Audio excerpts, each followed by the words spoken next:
لا تجدن اشد الناس عداوۃ للذین آمنوا الیہود، اللہ کہتے ہیں تم مسلمانوں کا سب سے بڑا دشمن دنیا کی جتنی قومیں ہیں ان میں سب سے بڑا دشمن کس کو پاؤ گے؟ یہود کو پاؤ گے، اس کے بعد مشرکین کو پاؤ گے، اور اسلام کے سب سے زیادہ قریب تم کس کو پاؤ گے؟ نصارہ کو، عیسائیوں کو پاؤ گے۔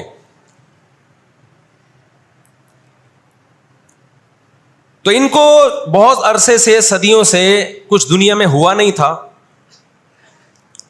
تو ان کو بیٹھے بیٹھے پریشانی ہونا شروع ہو گئی۔ چند ان کے فسادی لوگ جمع ہوئے اور انہوں نے کہا کہ بھئی دنیا میں ہر قوم کے پاس ایک ملک ہے، ہر مذہب کے پاس ایک ملک ہے، تو ہمارے پاس بھی ہونا چاہیے۔ حالانکہ یہ بات ہی غلط ہے، دنیا میں ہر قوم کے پاس ملک نہیں ہے، دنیا میں لاکھوں قومیں ہیں، ملک تھوڑی لاکھوں ہیں۔ پاکستان میں کتنی قومیں ہیں؟ سرائکی ہے، پنجابی ہیں، اردو ہیں، پٹھان ہیں، بلوچی ہیں۔ اگر قومیت کی بیس پہ ملک بنانا شروع کر دیں پھر تو ایک ایک انچ کے ملک وجود میں آئیں گے۔ پھر سرائکیوں میں جائیں گے تو سرائکیوں میں 20 قومیں ہیں، پٹھانوں میں جائیں گے پٹھانوں میں 40 قومیں نکلیں گی، مہاجروں میں جائیں گے ان میں صدیقی الگ ہے، ہاشمی الگ ہے، 20 قسم کے، بہاری الگ ہے۔ وہ تو قوم در قومیں بڑھتی چلی جائیں گی۔ انہوں نے کہا دنیا میں ہر مذہب کے پاس ایک ملک ہے، حالانکہ یہ بات بھی سکھوں کے پاس کوئی الگ ملک ہے؟ کوشش کر رہے ہیں وہ بنانے کی، لیکن اب تک کی رپورٹ کے مطابق نہیں ہے۔ بہت ساری دنیا میں مذہب ہے جن کے پاس کوئی کنٹری، مذہب کی بیس پہ حکومت دنیا میں 3 قوموں نے کی ہے، مذہب کی بیس پہ، جو آسمانی مذاہب ہیں، یہود، عیسائی اور مسلمان۔ پہلی جنگ عظیم ختم ہونے والی تھی، دنیا امن و امان کی طرف آ رہی تھی، ان کو وہ دنیا کا امن پسند نہیں آیا۔ انہوں نے جناب طے کیا کہ ہمیں ایک ملک ملنا چاہیے۔ ان کے بڑے بیٹھے، کسی نے کہا افریقہ میں ہونا چاہیے، کسی نے کہا فلاں جگہ ہونا چاہیے، کسی نے کہا فلاں جگہ ہونا چاہیے۔ ان میں چند شرارتیوں کو خیال آیا کہ اگر ہم کسی بھی ملک میں کسی بھی زمین پہ اناؤنس کریں گے نا یہاں ہم نیا کنٹری بنانا چاہتے ہیں، تو ہمارے یہود خود اس پہ آمادہ نہیں ہوں گے، اس لیے کہ جو شخص کسی ملک میں سکون اور اطمینان کے ساتھ رہ رہا ہے، کوئی یہودی، تو وہ کیوں آئے گا ہجرت کر کے وہاں پہ؟ سمجھ میں آ رہی ہے بات؟ بھائی آپ کسی کنٹری میں امن اور سکون کے ساتھ ہو، اعلان ہوتا ہے ان لوگوں کے لیے وہاں الگ ملک بن رہا ہے، تو آپ کہو گے مجھے جانے کی کیا ضرورت ہے جب میں یہاں سکون اطمینان سے ہوں، مجھے تمام حقوق حاصل ہیں۔ یہودیوں کو پوری دنیا میں ہر قسم کے حقوق حاصل تھے، اور سب سے زیادہ یہودیوں کے ساتھ اچھا سلوک مسلمان خلفاء نے کیا ہے۔ یہودی خود اس کے معترف ہیں کہ مسلمانوں کی اور ہماری جنگیں وہ بنو قریظہ اور بنو نذیر کے بعد، وہ جو مدینہ کے دور میں اس کے بعد کبھی بھی نہیں ہوئی ہیں۔ مسلمانوں کی لڑائیاں یا تو اہل فارس سے ہوئی ہیں، ایران جو پہلے کا ایران تھا، یا عیسائیوں سے ہوئی ہیں، یہودیوں سے جھڑپیں نہیں ہوئی ہیں۔ تو ان کو خیال ہوا بیٹھے بیٹھے کہ ہمیں الگ ریاست چاہیے۔ مختلف جگہوں کا سلیکشن ہوا، سب ریجیکٹ ہو گیا۔ تو صہیونیوں کو خیال آیا کہ اگر ہم بیت المقدس کا نعرہ لگاتے ہیں کہ ہمیں بیت المقدس دوبارہ چاہیے، یہ ہمارے آباء و اجداد کا وطن ہے، تو الگ ریاست کا منجن بہترین طریقے سے بک سکتا ہے۔ مذہبی لوگ جہاں لوگوں کو صحیح گائیڈ کرتے ہیں، خوب سمجھ لو مذہب کے نام کا منجن بھی مذہب میں ہی بکتا ہے۔ آج بھی ایسا ہو رہا ہے، بہت سی مذہبی تحریکیں لیبل کس کا لگا رہی ہوتی ہیں؟ اسلام میں بھی ایسا ہی ہے۔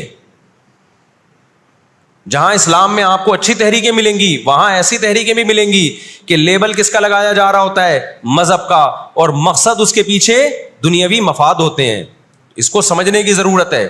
ہمارے یہاں جہاں بھی نعرہ لگ جائے نا مذہب کا، تو لوگ سارے گدھے گھوڑوں کی طرح اکٹھے ہو جاتے ہیں، یہ نہیں دیکھتے کہ اس کے پیچھے اس کے مقاصد کیا ہیں۔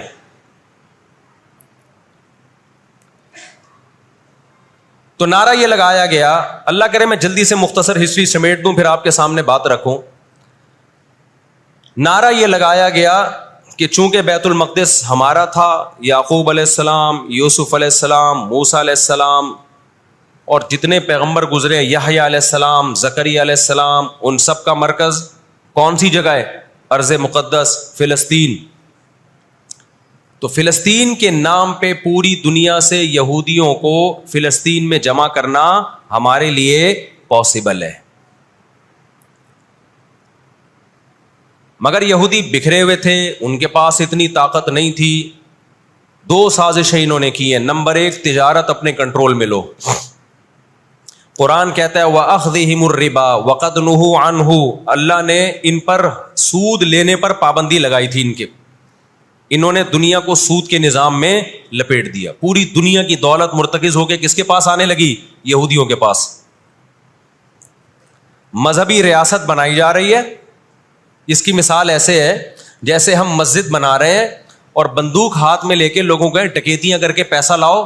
جتنا پیسہ بنے گا, جتنا پیسہ اکٹھا ہوگا, ہم اس سے کیا بنائیں گے؟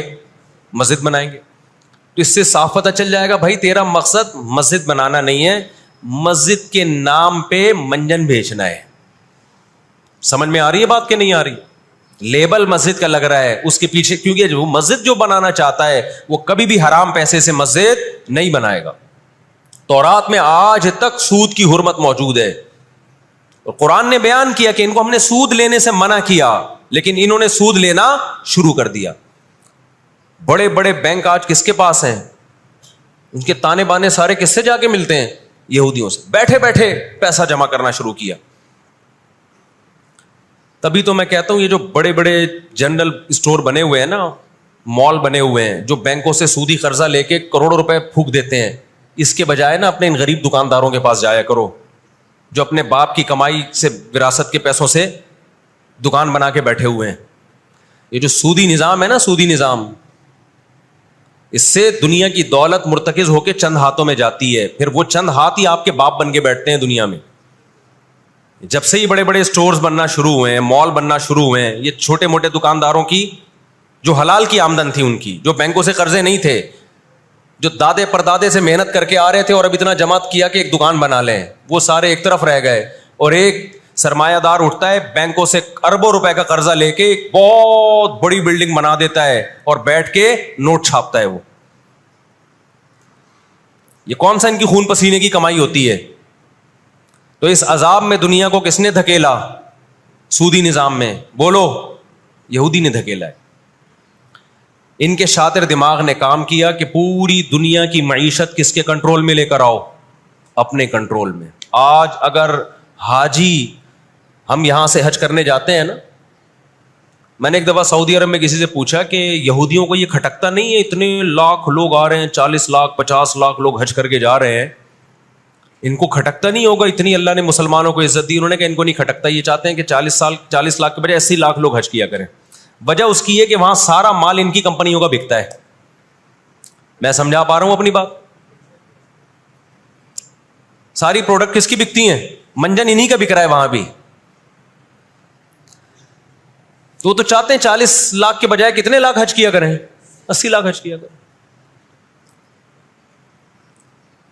اللہ میاں نے حج کا جہاں تذکرہ کیا نا, وہاں تجارت کا بھی تذکرہ کیا ہے.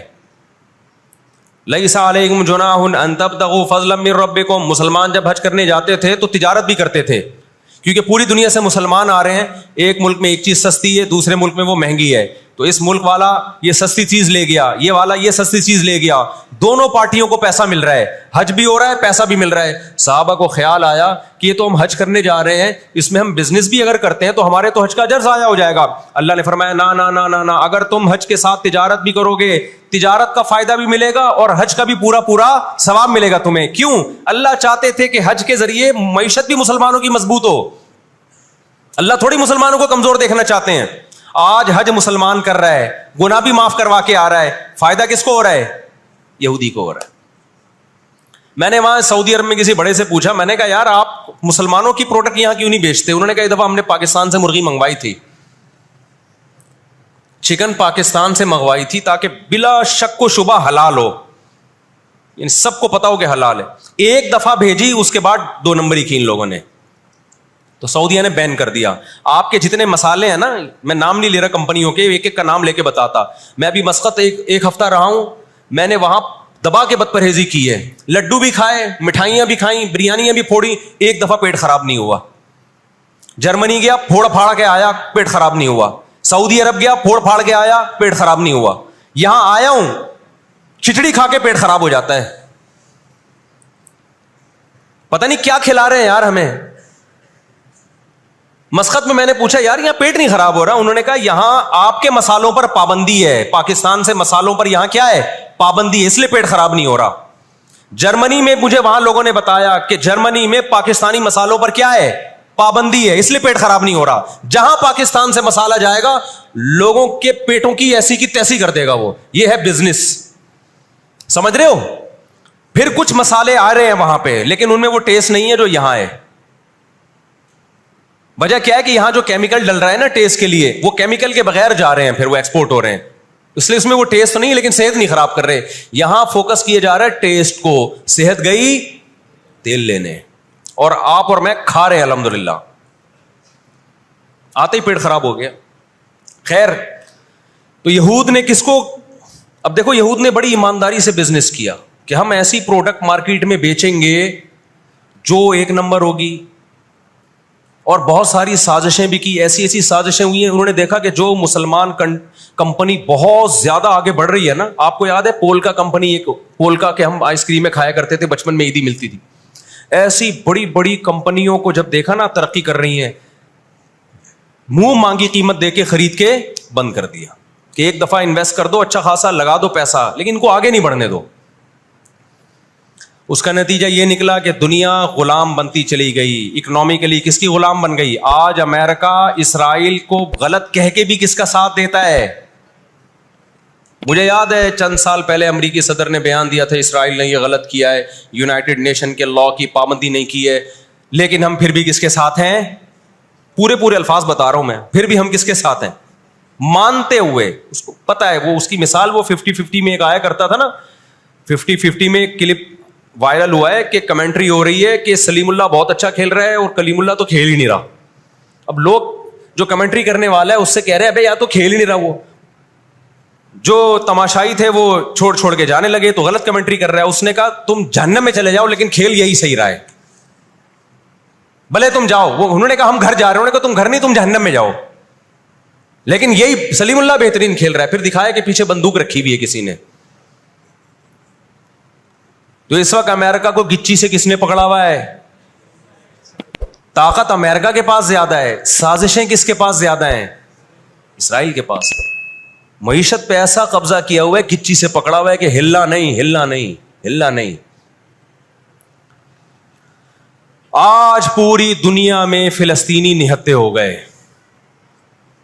جب اسرائیل کے قیام کا اعلان کیا نا یہودیوں نے، تو دو کام کیے، میں جلدی سے بات کو سمیٹوں۔ ایک تو یہ کہ معیشت کس کے کنٹرول میں لو؟ سود کے ذریعے، بزنس کے ذریعے، حلال تجارت کے ذریعے، اس طرح سے کنٹرول میں آتی نہیں ہے۔ وہ سود جو تمام مذاہب میں حرام ہے، عیسائیت میں بھی، یہودیت میں بھی، اسلام میں بھی، اس سود کو پروموٹ کیا دنیا میں، تاکہ سود کے ذریعے آپ اندرون سندھ جاؤ نا، بڑے بڑے زمینداروں نے ہاریوں کو، کسانوں کو اپنے کنٹرول میں لیا ہوا ہے سودی قرضے دے دے کے۔ وہ بےچارے ہل نہیں سکتے، ساری زندگی ان کے غلام بنے رہتے ہیں وہ۔ اللہ جزائے خیر دے، ہمارے جامعۃ الرشید کے ایک استاذ ہیں، بڑے مالدار بھی ہیں، انہوں نے وہاں جا کے بہت سارے ہاریوں کے قرضے ادا کر کے ان کو اس غلامی سے نکالا ہے۔ اور بہت سے ان میں ہندو بھی ہیں بہت سارے، وہ مسلمان بھی ہوئے ہیں، ان کو اور ہر طرح سے سپورٹ کرنا، ایسے ادارے بنے ہوئے اندرون سندھ۔ تو ایک کام تو یہ کیا کہ معیشت اپنے کنٹرول میں۔ دوسرا کام کیا کہ ان کو پتا تھا کہ جب تک بڑی طاقتیں ہمارے ساتھ نہیں ہوں گی اس وقت تک ہم اسرائیل کا قیام وجود میں نہیں لا سکتے۔ اس کے لیے سب سے زیادہ اسلام دشمنی میں برطانیہ کے ساتھ ایگریمنٹ ہوا، اور آپ حیران ہوں گے برطانیہ کی اسمبلی میں جب یہ قانون پاس ہوا، قرارداد پاس ہوئی ہے کہ ہم نے فلسطینیوں کو، اسرائیلیوں کو، یہودیوں کو فلسطین میں جا کے آباد کرنا ہے، تو آپ حیران ہوں گے کہ اس میں اس کی سب سے زیادہ مخالفت اسمبلی میں موجود ایک شخص نے کی جو یہودی تھا۔ اس نے ایک آواز اٹھائی کہ اگر ہم نے ایسا کیا تو اب تک 1000 سال سے زیادہ عرصہ ہو گیا ہماری مسلمانوں سے کبھی لڑائی نہیں ہوئی ہے، اگر ہم نے ایسا کیا تو پوری مسلم دنیا ہمارے اگینسٹ ہو جائے گی اور دنیا ایک نہ ختم ہونے والی جنگ میں آپ دنیا کو جھونک دو گے۔ وہ یہودی تھا، اس نے اس پالیسی کے خلاف آواز اٹھائی، مگر برطانیہ کو اس سے کوئی سروکار نہیں تھا۔ اس کا کیا جا رہا ہے بھائی اس میں نے بتایا نا یہ دنیا کے بڑے بڑے جو تہذیب سکھاتے ہیں نا ہمیں, ان کی تہذیب بس یہی ہوتی ہے کہ روڈ ایسے پار کرنا ہے آپ نے, اور لال بتی پہ آپ نے رک جانا ہے, ٹیکس آپ نے ٹائم پہ ادا کرنا ہے. یہ چھوٹی موٹی, ایک مسجد سے چپل چرانے والا چور ہوتا ہے نا, پٹتا وہی ہے. کبھی بڑے اسمگلر کو دیکھا آپ نے؟ کیا ہو گیا بھائی؟ گھنٹی بجا کے بھاگنے والا بچہ پکڑا بھی جاتا ہے, پٹتا بھی ہے. مسجد سے چپل چرانے والا پٹتا بھی ہے.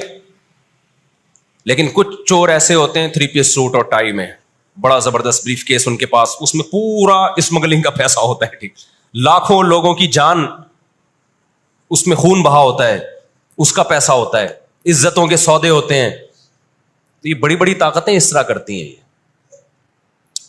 اور کمال کی بات ہے, راحت اندھوری کے ایک شعر ہے نا, کہ مجھے شعر تو یاد نہیں رہا, اس کا مفہوم یاد رہ گیا ہے, کہ ہمارے قاتلوں کو کہاں ڈھونڈتے پھرو گے. ایک شاعر نے تو کہا ہے کہ اپنی معشوقہ کو, کہ ہمارے قاتلوں کا, یعنی ہماری قاتل تو آپ ہو, آپ کی محبت میں ہم مرے ہیں. اس نے کہا کہ ہمارے قاتلوں کو کہاں ڈھونڈتے پھرو گے. وہ کیا ہے کہ ہمیں قتل کا الزام ہم ہی پر رکھ دو, ہم ہی پر الزام ڈال دو, یعنی مقتول ہی پہ الزام ڈال دو کہ یہی قاتل ہے. آج دنیا میں سب سے زیادہ دہشت گردی کا شکار مسلمان ہو رہا ہے, کشمیر میں بھی. اور میں کشمیر کے بارے میں نیوز چینل کی رپورٹ پیش نہیں کر رہا, میں دنیا میں جاتا ہوں, مقبوضہ کشمیر کے مسلمانوں سے بھی ملتا ہوں. نام ان کے ہائی لائٹ نہیں کیے جا سکتے, ان کی ویڈیو نہیں ڈالی جا سکتی, ورنہ انڈیا ان کو تنگ کرے گا. مقبوضہ کشمیر میں کوئی ایک مسلمان ایسا نہیں ہے جو انڈین گورنمنٹ سے خوش ہو. ابھی مسقط میں ایک خاتون ملی مقبوضہ کشمیر سے, مجھے تو لوگ پہچان لیتے ہیں, کہنے لگے مفتی صاحب خدا کا واسطہ آپ آواز اٹھائیں, ہم پر بہت ظلم کر رہا ہے انڈیا, بہت مار رہا ہے ہمیں کشمیر میں, بتاؤ دنیا آواز اٹھا رہی ہے اس پہ؟ کیونکہ مسلمان کا خون بہ رہا ہے. روہن گیان میں کس کا خون بہتا ہے؟ برما میں مسلمان کا خون بہتا ہے. فلسطین میں کس کا خون بہ رہا ہے؟ مسلمان کا خون بہ رہا ہے. جہاں مسلمان کا خون بہے گا دنیا منہ پہ ٹیپ لگا لیتی ہے. جہاں کوئی ایک غیر مسلم, ہماری نظر میں مسلمان کا خون بہے یا غیر مسلم کا, ہم فرق نہیں کرتے, کسی پہ بھی ظلم ہوگا ہم آواز اٹھائیں گے. لیکن دنیا یہ فرق کرتی ہے, لیبل یہ لگاتی ہے کہ انسانیت پہلے مذہب بعد میں, لیکن ان کا ایٹیٹیوڈ بتاتا ہے کہ ان کی نظر میں مذہب پہلے ہے, انسانیت بعد میں ہے. دنیا میں سب سے سستا خون مسلمان کا ہو گیا ہے. تو 2 کام کیے, نمبر 1 اکنامکلی مضبوط کرنا ہے, سود کے ذریعے, تجارت کے ذریعے نہیں, سودی تجارت کے ذریعے. اس کے بعد کیا کیا؟ برطانیہ سے معاہدہ ہوتا ہے, اور چند سالوں میں 1917 میں برطانیہ نے اعلان کیا کہ بھائی ہم پوری دنیا سے یہودیوں کو لا کے کہاں آباد کریں گے؟ فلسطین میں. اس وقت مکمل فلسطین کس کا تھا؟ عربوں کا تھا, وہ مسلمانوں کا تھا.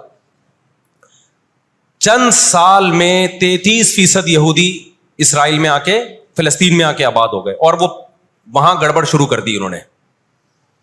نہتے فلسطینیوں کو مارنا, قتل کرنا, ان کی زمینوں پہ قبضہ کرنا. فلسطینیوں نے آواز اٹھائی, غیرت مند لوگ ہیں وہ, انہوں نے کہا لن نترک شبرا لذلی, ہم ایک بالش بھی نہیں دیں گے. جب تک سلطان عبد الحمید تھا نا, خلیفہ مسلمانوں کا, اس نے یہودیوں سے کہا تھا کہ شاپر میں مٹی اٹھا کے بھی لے جانے نہیں دوں گا فلسطین کی. سمجھتے ہو؟ دیکھو مسلم حکومت چاہے کیسی نالائق ہو, خلافت چاہے کیسی نالائق ہو, اس کا وجود نہ ہونے سے بہرحال بہتر ہے.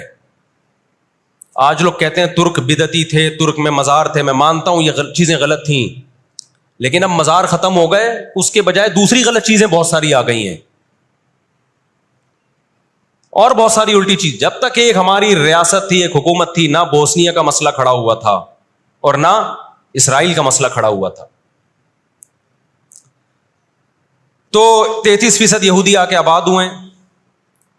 1945 میں جب پہلی جنگ عظیم کا خاتمہ, دوسری جنگ عظیم کا خاتمہ ہوا, برطانیہ کی ایسی کی تیسی ہو گئی تھی. قرآن کیا کہتا ہے, وَكَذَلِكَ نُوَلِّي بَعْضَ الظَّالِمِينَ بَعْضًا. یہ عجیب الفاظ ہیں قرآن کے, ہم بعض ظالموں کو بعض کے ذریعے پٹواتے ہیں. ہندوستان میں بہت سارے علماء کھڑے ہوئے انگریز کے خلاف, لیکن شکست ہوئی. اللہ نے پٹوایا کس سے برطانیہ کو؟ ہٹلر کے ذریعے. ٹھیک ہے برطانیہ جنگ ہارا نہیں, لیکن اتنا کمزور ہو گیا, جو اس نے 200 سال محنت کی تھی بر صغیر پہ کنٹرول کرنے کے لیے, اسے اندازہ ہو گیا کہ اب میں وہ کنٹرول برقرار نہیں رکھ سکتا. اور ہٹلر کے ایصال ثواب کے لیے بر صغیر کے مسلمانوں کو اور ہندوؤں کو آزادی ملی. کس سے؟ برٹش سے آزادی ملی. تو اب کیا ہوا؟ یونائٹڈ نیشن بن چکی تھی, اس کے پیچھے بھی بہت بڑی سازش تھی. خیر, یونائٹڈ نیشن جب وجود میں آئی ہے تو برطانیہ تو پیچھے ہٹا, یونائٹڈ نیشن آ گئی. 1947 میں یونائٹڈ نیشن نے فلسطینیوں کی مرضی کے بالکل خلاف ایک کام کیا کہ بٹوارا کیا جائے, یہاں تک یہودیوں کا اور یہاں تک کس کا؟ فلسطینیوں کا. یہ پہلی غلطی تھی یونائٹڈ نیشن کی. جب عدالت انصاف نہیں کرتی نا تو پھر لوگ خود بخود غیر قانونی کاموں پہ آتے ہیں. عدالت جب اپنی ذمہ داری پوری کرتی ہے, لوگ غلط چیز کی طرف نہیں جاتے. 1948 میں یا 49 میں, آج دنیا میں بہت سے لوگ کہتے ہیں یہ عرب کنٹریز کیوں نہیں کر رہے. بھائی عرب ممالک 3 بڑی جنگیں لڑ چکے ہیں. یہ جو لوگ الزام لگاتے ہیں نا کہ عرب چپ کر کے بیٹھے ہوئے ہیں, مصر کیوں نہیں کر رہا. مصر کی سرحد ملتی ہے اسرائیل سے, شام کی سرحد ملتی ہے, اردن اور لبنان کی سرحد ملتی ہے. یہ سارے ملک 3 بڑی جنگیں لڑ چکے ہیں اسرائیل کے خلاف, لیکن فتح کس کو ہوئی ہے؟ اسرائیل کو. کیوں؟ اس کے پیچھے کون تھا؟ اس کے پیچھے امریکہ تھا. تو آپ اپنے ملکوں کو برا بلا کہہ کے اس سے کچھ بھی حاصل ہونے والا نہیں ہے, اس سے ان کا وجود بھی ختم ہو جائے گا. 3 بڑی جنگیں ہو چکی ہیں. تمام عرب کنٹریز مل کے اسرائیل پہ حملہ کرتے ہیں, لیکن اس کے نتیجے میں نقصان کیا ہوا؟ یونائٹڈ نیشن نے جو لکیر کھینچی تھی نا یہودیوں کے لیے, یہودی اس لکیر کو کراس کر کے آگے بڑھ گیا اور 80% فلسطین پہ یہودی نے قبضہ کر لیا. اور یہ غزہ کی پٹی جو آج ہے اور جس کو ویسٹ بینک کہا جاتا ہے, اس غزہ کی پٹی پہ مصر کا قبضہ ہو گیا جو ایسٹ میں ہے, اور ویسٹ بینک پہ اردن کا قبضہ ہو گیا. 20% علاقہ میں سے آدھا اردن کے پاس اور آدھے سے کچھ کم مصر کے پاس چلا گیا. باقی 80% کس کے پاس آ گیا؟ اسرائیل کے پاس. پھر 1967 میں بہت بڑی وار ہوئی. یہ میں ان لوگوں کو بتا رہا ہوں جو ہر وقت اسلامی حکومتیں جو رہی صحیح رہ گئی ہیں نا, ہر وقت ان کو برا بلا کہتے رہتے ہیں یہ کچھ نہیں کر رہے, یہ عرب کچھ نہیں کر رہے. یہ 3 جنگیں لڑ چکے ہیں. جب تک تمہارا باپ پیچھے کھڑا ہوا ہے نا امریکہ, اس وقت تک یہ مسئلہ حل نہیں ہو سکتا.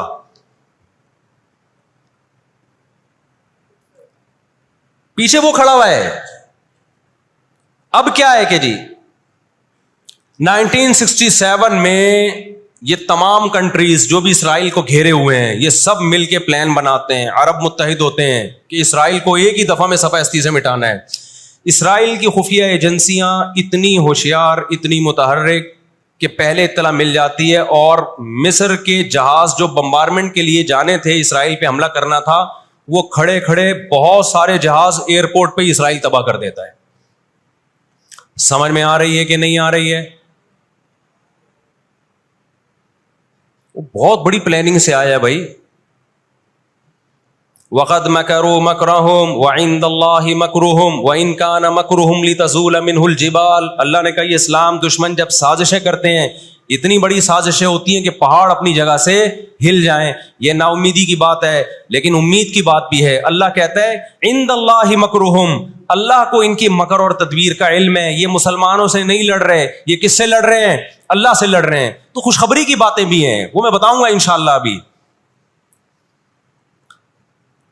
تو عرب کو شکست ہوتی ہے, اور نقصان کیا ہوتا ہے کہ الٹا عربوں کے علاقے اپنے ہاتھ سے نکل جاتے ہیں. مصر کا بہت بڑا علاقہ چلا گیا, غزہ بھی خالی ہو گیا, ویسٹ بینک بھی خالی ہو گیا, اور یہ سارے علاقے کس کے قبضے میں چلے گئے؟ یہود کے. شام کے علاقوں پہ بھی یہود کا قبضہ, مصر کے علاقوں پہ بھی. 1973 میں پھر عرب ممالک مل کے لڑتے ہیں اسرائیل کے خلاف, تاکہ اپنے علاقوں کو خالی کرائیں ہم. اس میں بھی کیونکہ امریکہ بھرپور سپورٹ کر رہا تھا اسرائیل کو، دبا کے اسلحہ دے رہا تھا. رزلٹ کس کے خلاف گیا؟ مسلمانوں کے خلاف، عربوں کے خلاف. اور ان کو اندازہ ہو گیا کہ اس جنگ میں ہم اپنے علاقے خالی نہیں کروا سکتے. سعودی عرب میں اس دور میں غیرت مند بادشاہ تھے شاہ فیصل شہید رحمۃ اللہ علیہ، اللہ ان کی مغفرت کرے، ان کے درجات بلند کرے، بڑے مجاہد تھے. انہوں نے عرب ممالک کا اجلاس بلایا اور تیل کی سپلائی بند کر دی. سمجھتے ہیں بات کو کہ نہیں سمجھتے؟ جب تیل کی سپلائی بند ہوئی، اللہ تعالیٰ نے وسائل تو آج بھی مسلمانوں کو دیے ہیں، تیل کی سپلائی بند کی ہے تو اسرائیل گھٹنے ٹیکنے پر مجبور ہو گیا. پھر امریکہ بہادر بیچ میں آئے ایک بڑے بزرگ کا کردار ادا کرتے ہوئے کہ دیکھو لڑائی بڑائی معاف کرو، اللہ کا گھر صاف کرو، بیٹھ کے مذاکرات کی میز پہ آ جاؤ. تو یہاں بھی مذاکرات کی میز کے پیچھے تیل کا ڈنڈا تھا، سمجھ رہے ہو؟ عربوں کے پاس جو تیل کی اللہ نے ان کو ایک طاقت دی ہے نا، وہ استعمال کی انہوں نے. لیکن لڑائی معاف کرنے میں بھی بہت سارے گیم کھیل گیا. وہ طے یہ ہوا کہ جی جو عربوں کے علاقوں پر اسرائیل نے قبضہ کیا ہے مصر اور شام پہ، وہ اسرائیل واپس کرے گا. ٹھیک ہے، ہم آپ کے علاقے واپس کر رہے ہیں، لیکن مصر کو اسرائیل کو تسلیم کرنا پڑے گا. یہ بہت بڑی مسٹیک ہوئی. کس سے؟ بولو، مصر سے. وہ اس پہ آمادہ ہو گئے، چلو ہمارے علاقے تو ہمیں واپس مل رہے ہیں. غزہ سے بھی مصر نے فوجیں ہٹا لیں، غزہ کا علاقہ بھی اسرائیل کے حوالے کر دیا. مصر کو یہ لگا کہ مرتا کیا نہ کرتا.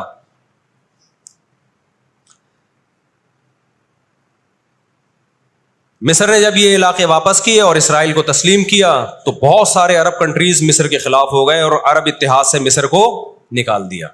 وہ جو بعد میں داخل بھی کر لیا، پھر 1989 میں دوبارہ داخل کر لیا. فلسطینیوں کو اندازہ ہو گیا کہ یہ ممالک جو کچھ کر سکتے تھے کیا ہے، اب ہمیں ہی کرنا پڑے گا. اب ہم دنیا سے کیا ہو گئے ہیں؟ مایوس. لیکن ان کی غیرت کو 100 بار سلام، انہوں نے شکست تسلیم نہیں کی. دنیا کے مسلم کنٹریز نے شکست مان لی، انہوں نے نہیں کی. لڑتے رہے بالآخر غزہ کا علاقہ، غزہ سے یہودیوں نے اپنی فوجوں کو یہ غزہ آزاد کرایا. انہوں نے، کوئی ان کے ساتھ نہیں تھا، اکیلے لڑ رہے تھے. 2006 میں غزہ میں الیکشن ہوئے اور حماس بھاری اکثریت سے جیتتی ہے.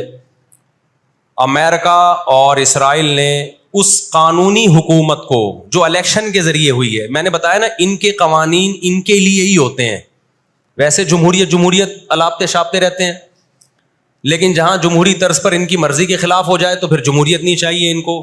جہاں آمریت سے کام چلتا ہے وہاں آمریت چاہیے. یہ سارے اصول اور ضابطے کس کے لیے ہیں بھائی؟ ہم غریبوں کے لیے ہیں، ہم غریبوں کے لیے. آپ کو پتا ہے پاکستان میں کوئلے کی بلوچستان میں اتنی کانیں ہیں کہ 200 سال تک فری بجلی ہمیں مل سکتی ہے، لیکن دنیا ہمیں نکالنے نہیں دیتی کہ انوائرمنٹ، ماحول خراب ہوگا. جبکہ بہت سارے ملکوں میں کوئلے سے بجلی بن رہی ہے، وہاں کا ماحول خراب بولو نہیں ہوتا. سمجھتے ہو کہ نہیں سمجھتے؟ دنیا کے جو بڑے پیمانے پر جو بڑے بڑے دہشت گرد ہیں نا، وہ کچھ اور ہی ہیں. وہ چھوٹی چھوٹی مسجد سے چپلیں نہیں چراتے، بس ان کا ہم لوگ مسجد سے چپلیں چراتے ہیں اس لیے بدنام ہوتے ہیں.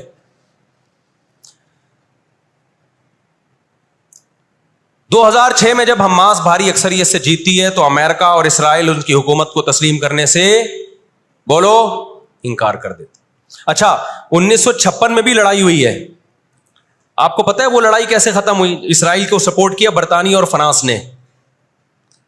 وہ پیچھے ہٹے رشیا کی دھمکی سے. روس کو اندازہ ہو گیا کہ یہ قبضہ کرتے چلے جا رہے ہیں اور ایک بہت بڑی پاور بن کے یورپ اور امریکہ اتحاد بن کے ہمارے سامنے آ جائیں گے تو ہماری پوزیشن خراب ہو جائے گی. روس کون سا کوئی اتنا نیک انسان ہے وہ؟ لیکن قرآن کہتا ہے نا نولی بعض الظالمین بعضا، ہم بعض ظالموں کو بعض ظالموں ہی کے ذریعے پٹواتے ہیں. محلے میں ایک دادا گھوم رہا ہوتا ہے بدماشی کرتا، کمزور پٹ رہے ہوتے ہیں، اللہ دوسرے دادا کو پیدا کر کے اس کو پٹواتے ہیں اس سے، اور پھر کہتے ہیں تجھے کسی اور سے پٹواؤں گا میں. روس نے کون سا اچھے افغانستان میں جو بربریت کی، اس نے کس قانون کے تحت افغانستان میں گھسا تھا؟ وہاں بھی افغانی اس کے خلاف کھڑے ہوئے اور مار مار کے بھگایا اس کو. پھر جو آپ کے 40-42 ملک ابھی افغان طالبان کے ساتھ لڑ کے گئے ہیں، وہ کس قانون کے تحت آئے تھے بھائی؟ ایک شخص کو پکڑنے کے لیے، اسامہ بن لادن کو پکڑنے کے لیے آپ نے پوری ریاست کی ایسی کی تیسی کر دی. تو ان کے اپنے لیے اصول کچھ اور ہیں, ہمارے لیے اصول بولو کچھ اور ہیں. اس لیے انصاف اصل کب ہوگا میرے بھائی؟ آخرت میں. لیکن آپ کی اطلاع کے لیے آخرت سے پہلے دنیا میں بھی ایک دفعہ ہوگا, اور یہ ہمارے پیغمبر صلی اللہ علیہ وسلم کی بشارتیں ہیں. آج وہ فلسطینی نہتے ہو چکے ہیں, نہ مصر میں ان سے لڑنے کی طاقت ہے کیونکہ مصر 3 جنگیں لڑ کے ہار چکا ہے, نہ شام میں ان سے لڑنے کی, شام کے اندر تو خود ایسی سازشیں کی ہیں کہ اس کو کھوکھلا کر دیا.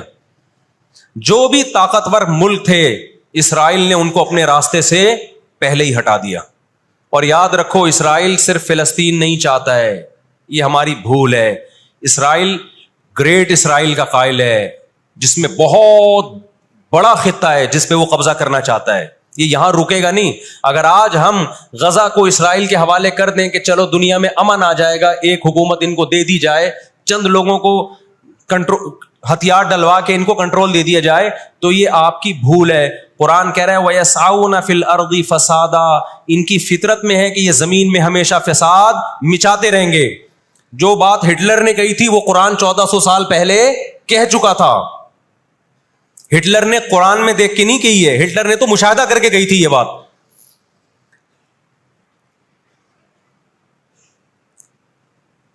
نہ مصر میں لڑنے کی طاقت, 3 جنگیں ہار چکا ہے, نہ لبنان میں لڑنے کی طاقت, نہ اردن میں لڑنے کی طاقت, نہ شام میں لڑنے کی طاقت. سعودی عرب اور اسرائیل کے حالات اچھے ہونے جا رہے تھے, یہ واقعہ ہوا, سعودی عرب نے الحمدللہ یو ٹرن لے لیا. ایک اچھا اقدام ہے سعودی عرب کا, ورنہ تو یہ مسئلہ دب گیا تھا. سعودی عرب پیچھے ہٹ گیا, اردن پیچھے ہٹ گیا, بہت سارے اسلامی ملک جو جا رہے تھے کم از کم اس واقعے کے نتیجے میں پیچھے ہٹے ہیں, وہ ایک اسٹیپ پیچھے کی طرف آئے ہیں. اور اب اتنی جلدی یہ آگے جا نہیں سکتے, ان کی اپنی عوام نہیں چھوڑے گی ان کو. اگر یہ آگے کی طرف گئے, یہودیوں سے انہوں نے دوستی لگانے کی, اسرائیل سے دوستی لگانے کی کوشش کی. میں بار بار کہتا ہوں جب میں یہودی کا لفظ استعمال کرتا ہوں تو اس سے صہیونی اور اسرائیلی مراد ہوتے ہیں جو اسرائیل کو سپورٹ کر رہے ہیں. سارے یہودی اس میں داخل نہیں ہیں. آج بھی بہت سارے یہودی وہاں فلسطینیوں کو سپورٹ کر رہے ہیں, دنیا میں مظاہرے ہو رہے ہیں فلسطینیوں کے حق میں. ہمیں اس بارے میں کیا ہدایات ملتی ہیں قرآن و سنت میں؟ وقت بتائیے, یہ گھڑی آگے تھوڑی سی, وقت کافی زیادہ ہو گیا. میں انشاءاللہ ہمیں اس بارے میں قرآن و سنت میں کیا ہدایات ملتی ہیں اس پر میں انشاءاللہ جمعے کی نماز کے بعد کچھ دیر بات کروں گا. وقت چونکہ بہت ہو گیا, جمعے کی نماز پھر لیٹ ہو جاتی ہے. اللہ تعالیٰ غزہ میں جو اہل اسلام پہ, فلسطینیوں پہ ظلم ہو رہا ہے, اللہ تعالیٰ ان کی مدد کرے, اور غاصب اسرائیل کو اللہ تعالیٰ ہدایت دے, جو ہدایت کے قابل نہیں ہے تو اللہ ان کو تباہ و برباد کرے. دیکھیے نبی صلی اللہ علیہ وسلم نے فرمایا, بخاری مسلم کی حدیث ہے, تقاتلون اليہود حتی یختبی احدکم وراء الحجر فیقول الحجر یا مسلم هذا یہودی فاقتل هذا یہودی ورائی فاقتلہ. نبی صلی اللہ علیہ وسلم نے فرمایا تمہاری یہود سے لڑائی ہوگی, جہاد ہوگا, یہاں تک کہ کوئی یہودی اگر پتھر کے پیچھے چھپے گا تو پتھر کہے گا کہ اے مسلمان یہ یہودی ہے, اس کو قتل کر دے, یہ میرے پیچھے چھپا ہوا ہے. ہر درخت بھی گواہی دے گا, ہر پتھر بھی گواہی دے گا, الا الغرقد, سوائے غرقد درخت کے. یہودیوں کو کوئی مقدس درخت ہے جو اسرائیل میں بہت زیادہ لگاتے بھی ہیں یہ لوگ. نبی صلی اللہ علیہ وسلم نے جب یہ بات ارشاد فرمائی تو اس وقت مسلمانوں کی یہودیوں سے ایسی کسی لڑائی کا تصور بھی نہیں تھا. ایک پیش گوئی تھی جو کسی کے خواب و خیال میں بھی نہیں تھا کہ صدیوں بعد جا کے ایسا ہو سکتا ہے. اس سے بھی پتہ چلتا ہے کہ ہمارے نبی صلی اللہ علیہ وسلم کی جو پیش گوئیاں ہیں اگر وہ پوری نہیں ہوئی تو آپ ٹائم کا انتظار کریں, ایک وقت پوری ہو جائیں گی. 1300 سال تک مسلمانوں کو اس حدیث کا مطلب سمجھ میں نہیں آیا. عملی دنیا میں ایمان تو تھا سب کا کہ اللہ کے نبی نے جو فرمایا برحق ہے, کیونکہ یہودیوں سے میں نے بتایا نا لڑائی ہوئی نہیں ہے.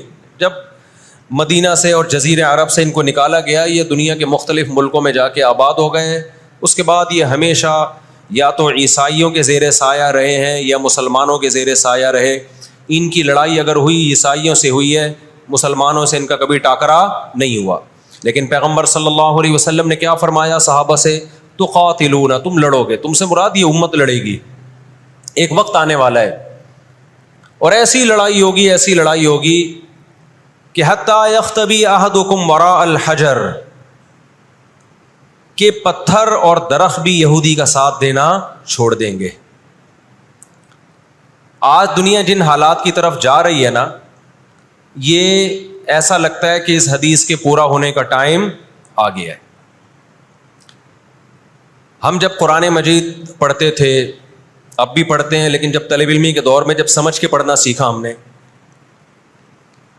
تو ہم جگہ جگہ قرآن میں دیکھتے تھے ضربت علیہم الذلہ، اللہ نے ان پر ذلت کو مسلط کر دیا ہے۔ میں بار بار کہوں، یہودیوں سے ہماری مراد علی الاطلاق سارے یہودی نہیں ہیں، کیونکہ میرے بیان کو لوگ شارٹ کلپ بنا کے غلط چلاتے ہیں۔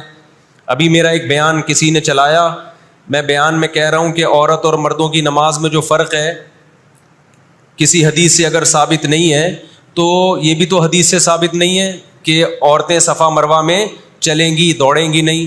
یہ بھی تو حدیث سے ثابت نہیں ہے کہ عورتیں آہستہ لبیک کہیں گی۔ آگے میں نے پوری ڈیٹیل میں بات کی ہے، کسی نے میرا اتنا سا کلپ چلا دیا اور جواب میں کسی دوسرے کا کلپ چلا دیا کہ دیکھو فلاں فلاں حدیث تو ہے، فلاں حدیث تو ہے جس میں آتا ہے عورتیں صفا مروہ پہ چلیں گی، حالانکہ میں ان حدیثوں کا جواب اس کلپ میں دے چکا ہوں۔ نمبر ایک، وہ مرفوع حدیثیں نہیں ہیں، نمبر دو، وہ صحیح روایتیں نہیں ہیں، من گڑت ہیں، یا تو بہت درجے کی ضعیف ہیں، اس قابل نہیں ہے کہ ان کو دلیل کے طور پہ پیش کیا جائے۔ لیکن شرارتی نے میرا آدھا کلپ چلایا اور دوسرے اسکالر کا میرے مقابلے میں لگا دیا، نیچے لوگ کہہ رہے ہیں مفتی کو حدیثوں کا نہیں پتا اور ان صاحب کو حدیثوں کا پتا ہے۔ تو آپ کر لیں جو مرضی کرنا ہے، قیامت میں اللہ حساب و کتاب لے لے گا۔ تو میرے کلپ لوگ ادھورے چلاتے ہیں، ہمیں اللہ کا شکر ہے، ان لوگ، ہم نہیں کہہ رہے ہم بہت بڑے فنٹر ہیں، یہ جو آج کل کے یوٹیوبرز آ رہے ہیں نا، جو نئے نئے اسکالرز آ رہے ہیں، ان سے قرآن کا بھی الحمدللہ زیادہ پتہ ہے، حدیثوں کا بھی ان سے الحمدللہ زیادہ پتہ ہے۔ ہم نے جن استاذوں سے حدیثیں پڑھی ہیں نا، ان کے 20-20 سال کے تجربے ہیں حدیث پڑھانے کے، اور وہ اردو میں نہیں پڑھاتے، وہ عربی میں پڑھتے ہیں، عربی میں پڑھاتے ہیں، اور اسماء الرجال کے بڑے بڑے علامے ہیں۔ سمجھتے ہو کہ نہیں سمجھتے؟ اور میں نے تو دور حدیث جو کیا ہے نا، دور حدیث ہم نے تو الگ ہی اسٹائل میں کیا ہے۔ ہم پر تو پابندی تھی کہ جب حدیث کا سبق ہوگا تو ہم نے خود عربی کتابیں دیکھ کر، عربی شروحات دیکھ کر لیکچر کو تیار کرنا ہے، سند بھی خود پڑھنی ہے، سند کی بحث بھی، اور پوری بحث بھی خود ہی تیار کرنی ہے۔ تو اس اسٹائل میں جب انسان حدیث پڑھتا ہے تو اس کی استعداد اور زیادہ بڑھ جاتی ہے۔ آج کل کے جو نئے نئے اسکالر آ رہے ہیں، ان سے کہو کہ بغیر زبر زیر پیش کے نا حدیث کی ایک سند پڑھ کے دکھا دیں، مفہوم تو اگلی چیز ہے۔ تبھی ہم کہتے ہیں سامنے بیٹھ کے جو مسائل حل ہوتے ہیں نا، وہ یوٹیوب پہ کلپ بازیوں سے نہیں ہوتے، ان سامنے بیٹھتے نہیں ہیں لوگ۔ میرے 3 دنیا میں مناظرے ہوئے ہیں، 3، اور تینوں میں الحمدللہ اللہ نے مجھے فتح دی ہے۔ ابھی چونکہ موضوع اسرائیل کا چل رہا ہے، یہ مناظروں کی بحث کرنا مناسب نہیں ہے، وہ میں پھر کسی اور وقت بتاؤں گا، لیکن مناظرے کچھ اصول اور ضابطے کے تحت ہوتے ہیں تو ہوگا۔ بغیر ضابطوں کے کوئی بھی آ کے بیٹھ کے مرغوں کی طرح لڑنا شروع کر دے، اس کو بحث مباحثہ نہیں کہتے، اس کو مرغوں کی لڑائی کہتے ہیں۔ تو مرغوں کی لڑائی میں ہم اپنے آپ کو نہیں دھکیلتے، ہم ٹرم اینڈ کنڈیشن فکس کر کے بات کرنے پر آمادہ ہوتے ہیں۔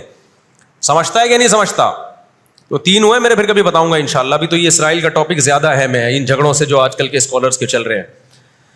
تو بار بار میں کہتا ہوں، میرا کلپ ادھورا چلاتے ہیں نا تو کوئی یہودیوں کے خلاف نہ چلائے، سارے یہودی ایک جیسے نہیں ہیں، ہم اسرائیل کے اگینسٹ ہیں، تو ہماری جو لڑائی ہوگی اسرائیل سے ہوگی۔ حدیث میں جس یہودی سے لڑائی کا ذکر ہے، اس سے مراد بھی کون سے یہودی ہیں؟ یہ فتنہ پرست اور شر پسند یہودی ہیں جو اسرائیل پہ غاصبانہ قبضہ، فلسطین پہ جنہوں نے غاصبانہ قبضہ کیا ہوا ہے۔ سمجھتے ہو کہ نہیں سمجھتے؟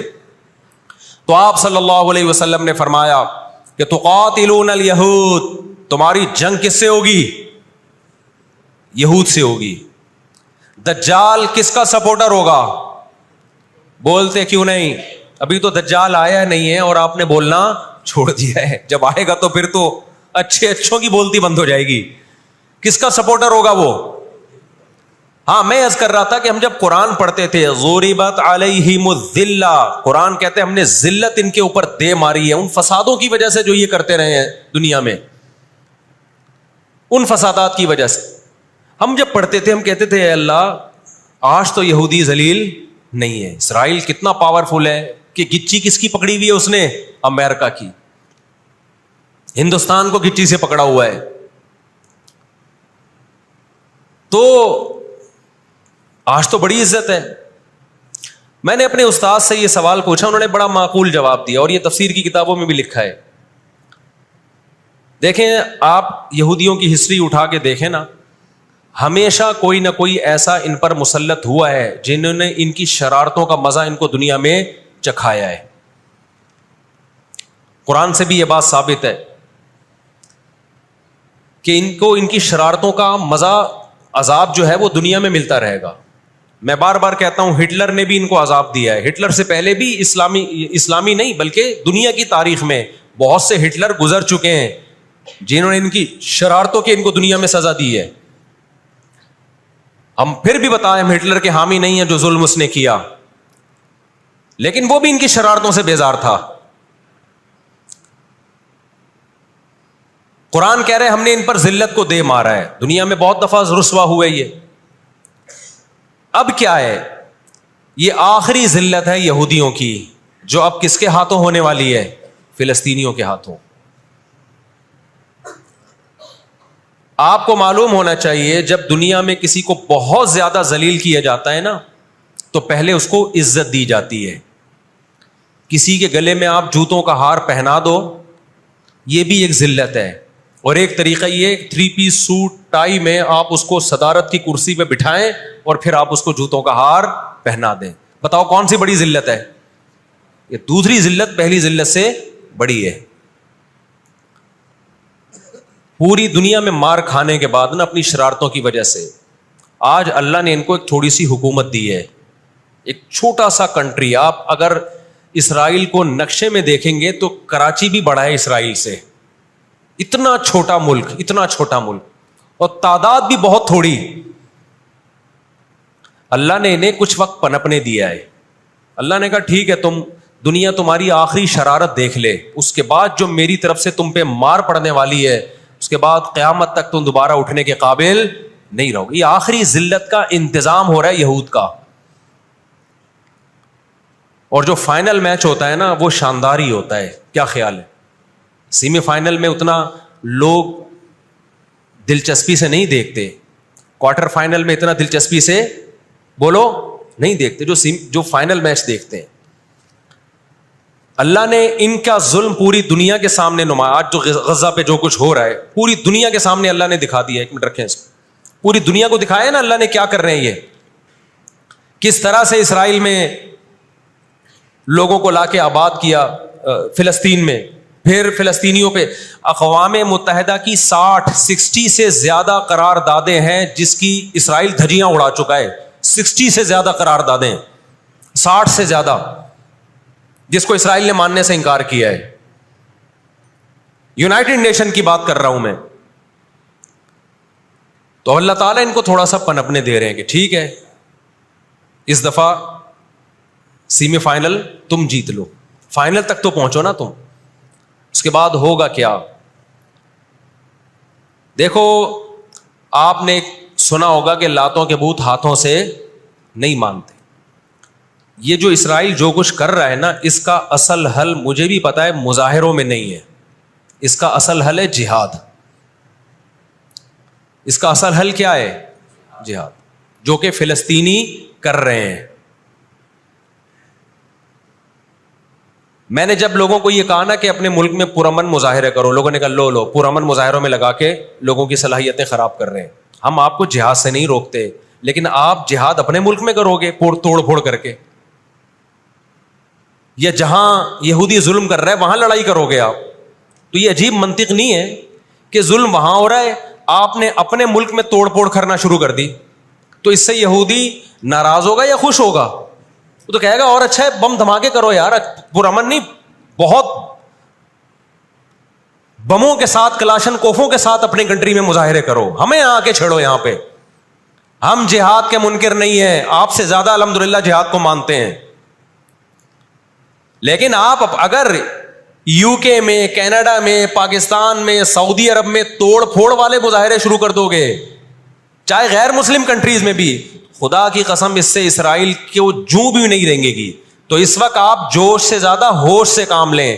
جوشیلی تقریریں کرنے والے بہت ہیں مارکیٹ میں, ابھی نعرے بھی یہاں لگ رہے ہیں, ہم یہ کر دیں گے, ہم وہ کر دیں گے. ان سے پوچھو کیسے کرو گے؟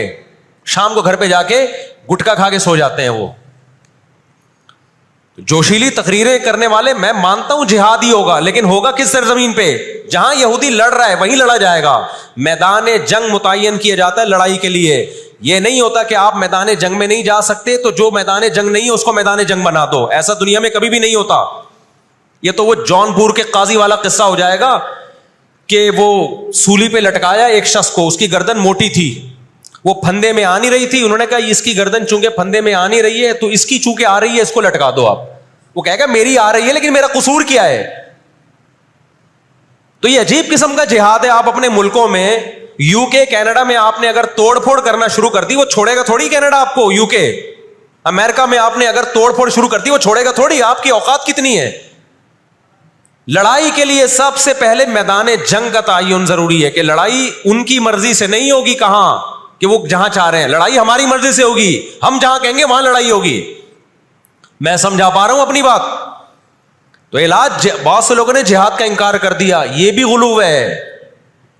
اور بہت سے لوگوں نے ہر جگہ کو میدان جنگ بنانے کے چکر میں ہے. یہ ایک طرف کی انتہا ہے. آج دنیا نے ان کو نہتا چھوڑ دیا ہے، فلسطینیوں کو، لیکن وہ ڈٹے ہوئے ہیں. آپ ان کی مدد کر سکتے ہو جہاد کے ذریعے، ضرور کرو. کس نے منع کیا ہے آپ کو؟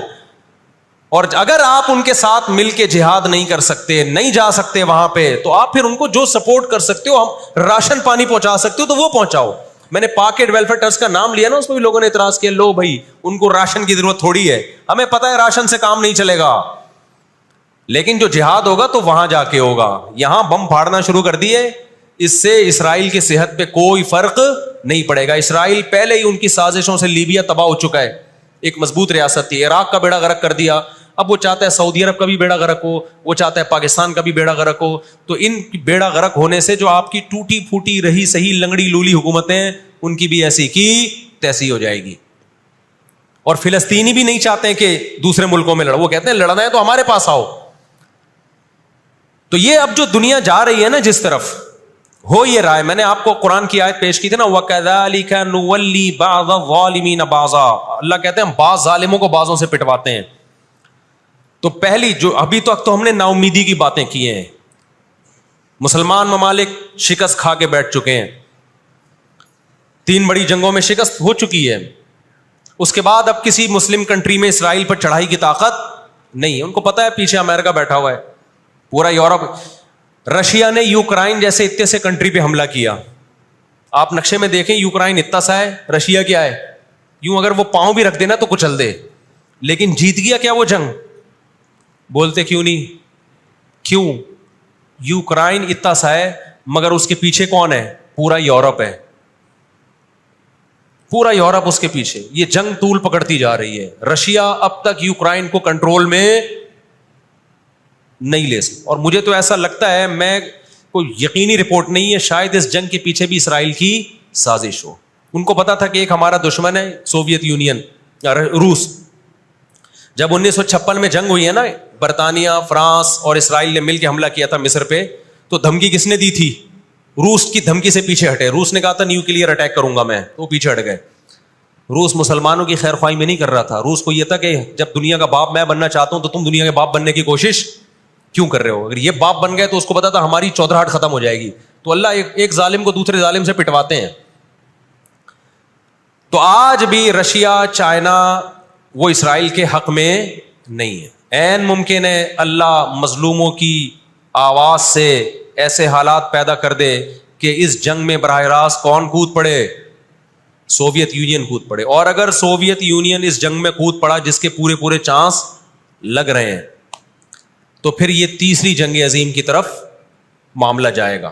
اور اس کے ذمہ دار مسلمان یا فلسطین نہیں ہوں گے. اس کے ذمہ دار ناجائز اسرائیل ہے، جس نے ناجائز قبضہ فلسطین پہ کیا ہے. اور پھر دنیا میں جو تباہی ہوگی نا، تباہی ہوگی، وہ میرے اور آپ کے تصور سے بھی زیادہ ہے. کیونکہ اب تلواروں سے یا صرف ہوائی جہازوں سے جنگ نہیں ہوتی، اب سب کے پاس نیوکلیئر ہتھیار ہیں، اب ایٹم بم چلیں گے. آج اگر دنیا انسانیت پہ رحم کھانا چاہتی ہے، آج اگر امریکہ، برطانیہ، جرمنی، فرانس، جو دنیا کے لیڈر کہلائے جاتے ہیں، آج اگر یہ چاہتے ہیں کہ انسانیت کو تباہی سے بچائیں، تو ان کو فلسطینیوں کا ہاتھ نہیں روکنا، ان کو کس کا ہاتھ روکنا ہے؟ جو اصل ظالم ہے نا یہودی، اس کا ہاتھ روکنا ہے. فلسطینیوں کے پاس اپنے دفاع کا پورا پورا اخلاقی حق بھی ہے، مذہبی حق بھی ہے، قانونی حق بھی ہے. تو آج اگر یہ اسرائیل کا ہاتھ زبردستی روک لیتے ہیں تو دنیا بڑی تباہی سے بچ جائے گی. اور اگر یہ دنیا اسرائیل کا ہاتھ نہیں روکتی اور اس جنگ کو بند کرنے کی کوشش نہیں کرتی تو بھائی جو تیسری جنگ کی طرف معاملات جا رہے ہیں اس کے ذمہ دار یہ لوگ ہوں گے جو دنیا میں تہذیب کے ٹھیکیدار ہیں. یہاں تک بات سمجھ میں آ گئی کہ نہیں آ گئی؟ دوسری بات، ہمیں قرآن و سنت میں اس بارے میں کیا ہدایات ملتی ہیں؟ اللہ کہتا ہے میں نے یہود پہ ذلت کو مسلط کر دیا ہے. اس آیت میں اور اس حدیث میں جو میں نے تقاتلون الیہود والی حدیث پڑھی، اس میں مسلمانوں کے لیے خوشخبری ہے کہ اللہ تعالیٰ نے جیسے بنی اسرائیل انتہائی کمزور تھے، فرعون کا ظلم اور بربریت کا شکار تھے. اللہ سورہ قصص میں کہتے ہیں وَنُرِيدُ أَن نَّمُنَّ عَلَى الَّذِينَ اسْتُضْعِفُوا فِي الْأَرْضِ، ہم نے ارادہ کیا کہ زمین میں کمزور ترین لوگوں کو اٹھا کے زمین کا امام بنا دیں گے، طاقتور پہ غالب کر دیں گے. بہت دفعہ ایسا ہوا ہے، کم من فئۃ قلیلۃ غلبت فئۃ کثیرۃ باذن اللہ. اللہ کہتے ہیں دنیا کے نقشوں میں جو غالب ہوتا ہے، جس کی فتح اسباب کی دنیا میں یقینی ہوتی ہے، میں بہت تھوڑی سی جماعت کو طاقتور بنا کے دنیا کا امام بنا دیتا ہوں. ہمیں اللہ کی رحمت سے اور قرآن اور حدیث کی جو بشارتیں مل رہی ہیں اس سے پوری پوری امید ہے کہ انشاءاللہ یہ جو ابھی حالات ہوئے ہیں یہ فلسطین کی شکست پہ منتج نہیں ہوں گے. انشاءاللہ یہ اسرائیل کی شکست پہ اور یہودیوں کی ہمیشہ کے لیے شکست پہ یہ اس کا نتیجہ نکلے گا انشاءاللہ.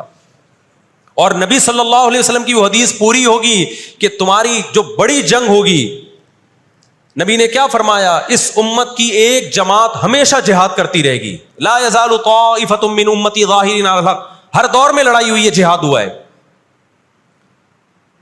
آپ اس ہسٹری اٹھا کے دیکھ، کہیں نہ کہیں جہاد ہمیشہ ہوتا رہا ہے. تو آج بھی ایسا ہوگا.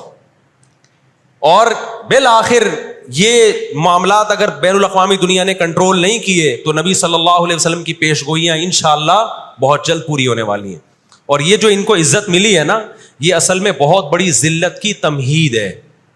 جب کسی کی بہت بڑی بےزتی کرنی ہوتی ہے تو اس کو پہلے بہت زیادہ عزت دینی پڑتی ہے. میں اکثر ایک واقعہ سناتا ہوں. ایک آدمی گیا کسی محلے میں، آ کے کہنے لگا اللہ کا شکر ہے اس علاقے میں میری عزت نہیں ہے.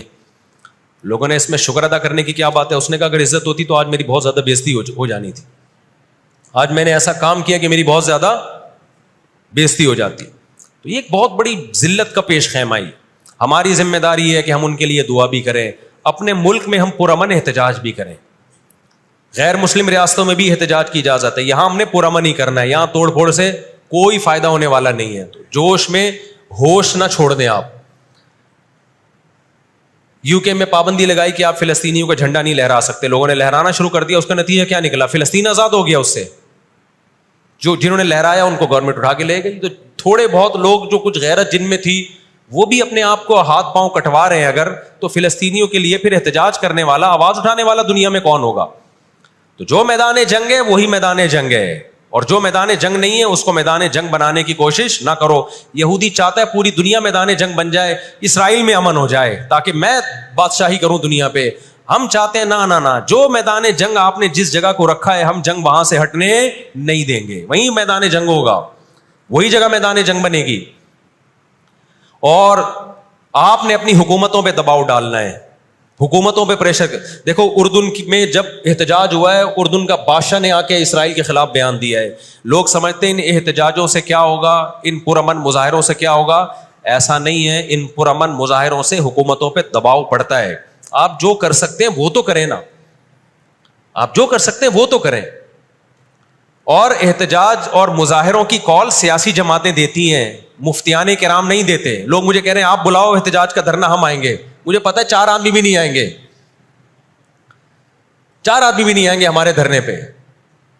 یہ سیاسی جماعتوں کا کام، اور سیاسی جماعتیں بھی کر رہی ہیں، لیکن اور زیادہ کرنا چاہیے. حکومتوں کے کام ہوتے ہیں. سیاسی سطح پہ جو احتجاج جب گورنمنٹ لیول پہ ہوتا ہے وہ پاورفل احتجاج ہوتا ہے اور حکومتیں احتجاج جب کرتی ہیں جب ان کو پبلک کا ڈر ہوتا ہے.